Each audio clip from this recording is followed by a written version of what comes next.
جل الصوم لی وانا اجزی بہ او کما قال اللہ عز وجل۔ حضرت ابو ہریرہ رضی اللہ تعالی عنہ روایت کرتے ہیں کہ ہمارے نبی صلی اللہ علیہ وسلم نے اللہ کی بات نقل کی ہے، اللہ تعالیٰ کا ارشاد نقل کیا ہے۔ اللہ تعالیٰ کہتا ہے روزہ میرے لیے ہے اور میں اس کا بدلہ آپ دوں گا۔ نماز پڑھی ہے ابھی آپ نے، کس کے لیے پڑھی ہے؟ اللہ تعالیٰ کے لیے۔ آگے قربانی کا مہینہ آئے گا، قربانی کس کے لیے؟ اسی مہینے میں حاجی حج کرتے ہیں تو کس کے لیے؟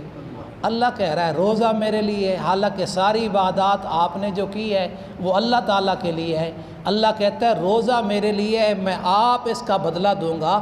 اس کا مطلب یہ ہے بقیہ نماز ہے اس کے اندر ریا کا خطرہ آ سکتا ہے۔ میں نے نماز پڑھی، شاہ صاحب آگے، وکٹوریہ سکول کے پرنسپل صاحب آگے، میں نے تھوڑا خشوع خضوع کر دیا، پھر دیکھے جی مولوی صاحب اچھی نماز پڑھ رہا ہے، تو تھوڑا سا شیبہ آ گیا نا ریا کا۔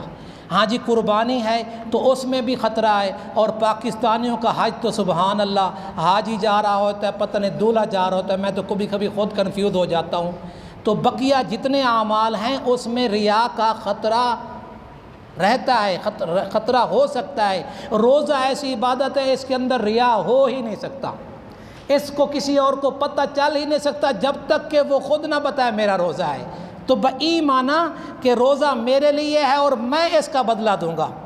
اگر اس کی دوسری حدیث آپ کی توجہ آپ کو تھوڑا بٹھایا ہے تو انشاءاللہ ایک اور بات بھی ہے، روزہ میرے لیے میں اس کا بدلہ دوں گا۔ میں نے نیکیاں تو کی ہیں لیکن جھوٹ بولا ہے، کسی کی خیانت کی ہے، کسی کی غیبت کی ہے، کسی پہ بہتان باندھا ہے، کل قیامت کے دن اس حق والا حق مانگے گا۔ میری نماز، میرا صدقہ، میری قربانی، ان مسلمان کی، انسان کی قربانیاں اس کے کھاتے میں جا سکتی ہیں، لیکن جس وقت روزے کی باری آئے گی نا اللہ تعالیٰ بقیہ اعمال دے دے گا، لیکن روزے والے اعمال اس کسی کو نہیں دے گا۔ فرمایا روزہ میرے لیے تھا، میں اس کا بدلہ دوں گا۔ تیرے جتنی چیزیں ہیں تیرے حق ہیں، میں تجھے اپنے خزانے سے راضی کروں گا۔ ایک اور بھی، یہ تو صحیح بخاری کے حوالے سے جو الصوم لی وانا اجزی بھی، ایک اور حدیث میں آتا ہے اس میں اس کو فعل مضارع مجہول پڑھا گیا ہے، مجہول پڑھا گیا ہے۔ مجہول کا مطلب یہ ہے الصوم لی وانا اجزا بھی، روزہ میرے لیے ہے، میں اللہ خود اس کا بدلہ ہوں۔ کیا مطلب؟ بقیہ اعمال، نماز ہے، زکوٰۃ ہے، صدقہ ہے، خیرات ہے، فطرانہ ہے، قربانی ہے، اس کے بدلے، اس کا بدلہ میں فرشتوں کے ذریعے دلواؤں گا۔ جس وقت روزے دار کی روزے کی باری آئے گی تو میں اس کا بدلہ ان سے نہیں دلواؤں گا، اپنے ہاتھ سے دوں گا، میں خود ہی اس کا بدلہ ہوں۔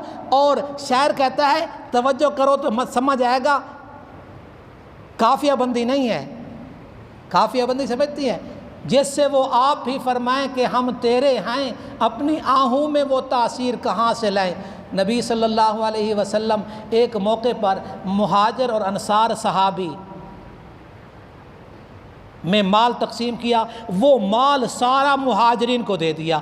انصار کے دل میں خیال آیا ہم بھی تو ہیں، ہم میں بھی شریک ہیں، ہمیں نہیں دیا۔ تو نبی صلی اللہ علیہ وسلم کو جب یہ بات چلی تو نبی صلی اللہ علیہ وسلم نے فرمایا صحابہ مہاجر وہ مال غنیمت لے جائیں، تم انصار میں محمد کو لے جاؤ۔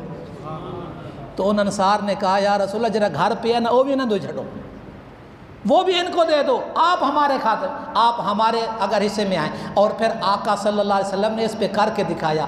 آپ صلی اللہ علیہ وسلم کی جائے پیدائش کہاں ہے؟ مدینہ پاک میں۔ آپ صلی اللہ علیہ وسلم کے خاندان مکہ پاک میں، اور بیت اللہ میں زیادہ ثواب نمازوں کا ثواب ہے یا مسجد نبوی میں؟ مکہ پاک میں۔ آپ صلی اللہ علیہ وسلم کا روزہ مکہ پاک میں ہے۔ آپ فاتح مکہ تو بن چکے تھے لیکن مکہ کا رہائش نہیں پسند کی، فرمایا اے انصار اب میں تمہارا ہو گیا۔ تو اس کو کہتا ہے شہر جس سے وہ آپ ہی فرمائیں کہ ہم تیرے ہیں، اپنی آہوں میں وہ تاثیر کہاں سے لائیں؟ کسی روزے دار کو اللہ کہہ رہا ہے میں تیرا ہوں، نبی صلی اللہ علیہ وسلم انصار کو کہہ رہے ہیں ہم میں تیرا ہوں، میں تمہارا ہوں۔ تو یہ روزہ ہے، اس روزے کو بنانا ہے، آنکھ کا بھی روزہ، دماغ کا بھی روزہ، کان کا بھی روزہ، زبان کا بھی روزہ، اعضاء کا بھی روزہ، اور تاجروں کی تجارت اور ترازو کا بھی روزہ۔ اس طرح جب روزہ رکھیں گے تو اللہ تعالیٰ پھر کہے گا تیرے روزے والے عمل کو میں ضائع نہیں ہونے دوں گا۔ اللہ تعالیٰ آپ کو ایسا روزہ رکھنے کی توفیق عطا فرمائے۔ اللہ تعالیٰ آپ کو اور آپ کے بیماروں کو